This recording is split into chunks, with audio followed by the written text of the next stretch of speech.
ঈদ মোবারক, ঈদ মোবারক, ঈদ মোবারক। আমার পেজের পক্ষ থেকে সকলকে জানাই ঈদ মোবারক। আমার কাছে মনে হয় এবারের ঈদটা একটু ভিন্ন রকমের আনন্দ আমাদের মাঝে বয়ে এনেছে। এখন অনেক আপুরা এবং ভাইয়ারা ভাবতে পারেন যে কেন এবার ঈদটাকে আমি একটু ভিন্ন রকম বলেছি। তার কারণটা হচ্ছে দেখেন, এইবার কিন্তু এই একই মাসে রোজা এবং একই মাসে ঈদ।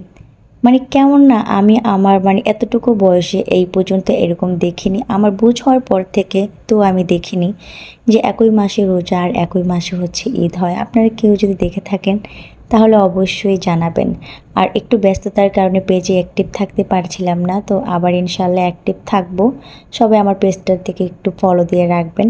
যাই হোক, সকলের ঈদ ভালো কাটুক এবং সকলের পরিবারের সাথে ভালোভাবে ঈদ কাটাবেন। আমার জন্যও দোয়া করবেন, আমিও সবার জন্য দোয়া করব ইনশাআল্লাহ।